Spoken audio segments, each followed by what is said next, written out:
बिस्मिल्लाहिर्रहमानिर्रहीम। मैं डॉक्टर गज़नफर बुखारी पंजाब पाकिस्तान तो ਤੁਸੀਂ ਦੇਖ ਰਹੇ ਹੋ PhD ਪੰਜਾਬੀ ਸਟੂਡੀਓ। ਇਨਸਾਨ ਫਿਤਰੀ ਪੱਖੋਂ ਕਹਾਣੀ ਦਾ ਚਾਹਵਾਨ ਹੈ। ਕਹਾਣੀ ਨਾਲ ਇਨਸਾਨ ਨੂੰ ਪ੍ਰੀਤ ਉਸ ਸਮੇਂ ਤੋਂ ਹੈ ਜਦੋਂ ਉਹਨੂੰ ਆਪਣੇ ਆਲੇ ਦੁਆਲੇ ਵਾਪਰਨ ਵਾਲੀਆਂ ਘਟਨਾਵਾਂ ਨੂੰ ਇੱਕ ਦੂਜੇ ਨੂੰ ਦੱਸਣ ਦਾ ਉਲੇਲ ਆਇਆ। ਇਨਸਾਨੀ ਹਯਾਤੀ ਅੰਦਰ ਬੇਸ਼ੁਮਾਰ ਕਹਾਣੀਆਂ ਜਨਮ ਲੈਂਦੀਆਂ ਨੇ, ਪਰ ਉਹਨਾਂ ਵਿੱਚ ਕੁਝ ਕਹਾਣੀਆਂ ਅਜਿਹੀਆਂ ਹੁੰਦੀਆਂ ਨੇ ਜਿਹੜੀਆਂ ਨਸਲ ਦਾ ਨਸਲ ਪੰਧ ਕਰਦੀਆਂ, ਅਣਗਿਣਤ ਵਰਿਆਂ ਮਗਰੋਂ ਵੀ ਸਮਾਜ ਦਾ ਹਿੱਸਾ ਬਣ ਜਾਂਦੀਆਂ। ਉਹਨਾਂ ਕਹਾਣੀਆਂ ਵਿੱਚੋਂ ਇੱਕ ਕਹਾਣੀ ਹੀਰ ਰਾਂਝਾ ਦੀ। ਹੀਰ ਰਾਂਝੇ ਦਾ ਕਿੱਸਾ ਸਭ ਤੋਂ ਪਹਿਲੇ ਮੁਦਰਦਾਸ ਖੱਤਰੀ ਨੇ ਲਿਖਿਆ ਤੇ ਪੰਜਾਬੀ ਵਿੱਚ ਕਿਸੇ ਦੀ ਨੀਂਹ ਰੱਖੀ। ਮੁਦਰਦਾਸ ਤੋਂ ਮਗਰੋਂ ਅਹਿਮਦ ਗੁੱਜਰ, ਚਿਰਾਗਵਾਨ, ਹਾਫਿਜ਼ ਸ਼ਾਹ ਜਹਾਨ ਮੁਕਬਲ ਵਰਗੀਆਂ ਹਸਤੀਆਂ ਆਈਆਂ। ਪੰਜਾਬੀ ਅਦਬ ਨੂੰ ਅਣਮੁੱਲੇ ਸੋਹਣੇ ਹੀਰ ਦੇ ਕਿੱਸੇ ਦਾਨ ਕੀਤੇ। ਪੰਜਵੇਂ ਵਾਰਿਸ ਸ਼ਾਹ ਨੇ ਹੀਰ ਦਾ ਕਿੱਸਾ ਲਿਖ ਕੇ ਹੀਰ ਰਾਂਝੇ ਕੋਲ ਖੋ ਕੇ ਆਪਣੀ ਬਣਾ ਲਈ। ਅਸੀਂ ਅੱਜ ਗੱਲ ਕਰਾਂਗੇ ਮੌਲਵੀ ਅਹਿਮਦ ਯਾਰ ਮਰਾਲਵੀ ਹੋਰਾਂ ਦੀ, ਜੋ ਕਿ ਇੱਕ ਮਜ਼ਹਬੀ ਫਿਕਰ ਸਨ। ਇੱਕ ਪਿੰਡ ਦੇ ਵਿੱਚ ਮਸੀਤ ਦੇ ਇਮਾਮ ਸਨ। ਉਸ ਸਮੇਂ ਉਹਨਾਂ ਪੰਜਾਬ ਦੇ ਪਿੰਡਾਂ ਵਿੱਚ ਹੀਰ ਰਾਂਝੇ ਦਾ ਕਿੱਸਾ ਬਤੌਰ ਐਂਟਰਟੇਨਮੈਂਟ ਲੋਕ ਸੁਣਦੇ ਹੁੰਦੇ ਸਨ। ਰਾਤ ਨੂੰ ਦਾਰਿਆਂ ਵਿੱਚ, ਡੇਰਿਆਂ ਵਿੱਚ ਲੋਕਾਂ ਨੇ ਬੈਠ ਕੇ ਬੜੇ ਇਹਤਮਾਮ ਨਾਲ ਹੀਰ ਦਾ ਕਿੱਸਾ ਸੁਣਨਾ ਕਰਨਾ।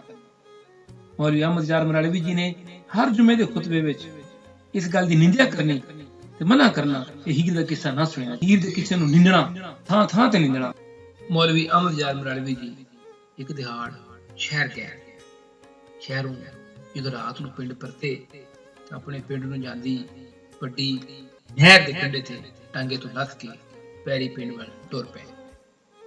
ਅੱਧੀ ਰਾਤ ਦਾ ਵੇਲਾ ਸੀ। ਹਰ ਪਾਸੇ ਚੰਦ ਚਾਂਦੀ ਖਿਲ ਰਹੀ ਸੀ। ਠੰਡੀ ਹਵਾ ਵਗ ਰਹੀ ਸੀ। ਅਚਨਚੇ ਤੇ ਮੌਲਵੀ ਜੀ ਨੇ ਦੇਖਿਆ ਦੋ ਖੂਬਸੂਰਤ ਚਿਹਰੇ, ਇੱਕ ਸਵਾਣੀ ਤੇ ਇੱਕ ਮਰਦ ਮੌਲਵੀ ਜੀ ਟੁਰੇ ਲਗੇ ਹੁੰਦੇ ਨੇ। ਮੌਲਵੀ ਜੀ ਦੇ ਕੋਲ ਪਹੁੰਚ ਕੇ ਮਰਦ ਨੇ ਮੌਲਵੀ ਜੀ ਨੂੰ ਸਲਾਮ ਕੀਤਾ ਤੇ ਕਿਹਾ, ਮੌਲਵੀ ਅਹਿਮਦ ਯਾਰ ਮਰਾਲਵੀ ਜੀ, ਮੈਂ ਮੀਆਂ ਰਾਂਝਾ, ਆ ਬੀਬੀ ਹੀਰ ਹੈ, ਤੁਹਾਨੂੰ ਸਾਡੇ ਤੋਂ ਕੀ ਮਸਲਾ ਹੈ?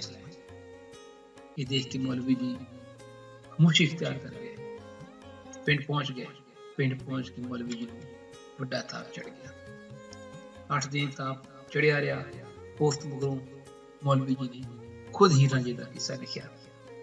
ਮੌਲਵੀ ਪੁੱਛਤਾ ਕਹਿੰਦੇ ਨੇ ਹੀਰ ਰਾਂਝੇ ਦਾ ਕਿੱਸਾ ਲਿਖਣ ਬਾਰੇ ਜੇ ਗੱਲ ਕਰੀਏ ਤੇ ਮੌਲਵੀ ਹੋਰੀ ਖੁਦ ਜੰਗ ਗਏ, ਟਿੱਲੇ ਤੇ ਜਾ ਕੇ ਸਾਰਾ ਹਾਲ ਪੁੱਛਿਆ, ਜੋ ਹਾਸਲ ਕਰਨ ਦਾ ਤਰੀਕਾ ਸਿੱਖਿਆ, ਫਿਰ ਆ ਕੇ ਸੁਣੇ ਰੰਗ ਦਾ ਕਿੱਸਾ ਲਿਖਿਆ। ਇਹਨਾਂ ਦੇ ਸ਼ੇਰਾਂ ਵਿੱਚ ਰਵਾਨੀ, ਬਿਆਨ ਵਿੱਚ ਜ਼ੋਰ, ਖਿਆਲ ਵਿੱਚ ਉਡਾਰੀ, ਜ਼ਬਾਨ ਵਿੱਚ ਰਸ, ਖੂਬਸੂਰਤ ਅੰਦਾਜ਼ ਸ਼ਾਮਿਲ ਹੈ। ਮੌਲਵੀ ਅਹਿਮਦ ਯਾਰ ਮਰਾਲਵੀ ਦੀ ਕਬਰ ਉੱਤੇ ਰੱਬ ਕਰੋੜਾਂ ਰਹਿਮਤਾਂ ਕਰੇ।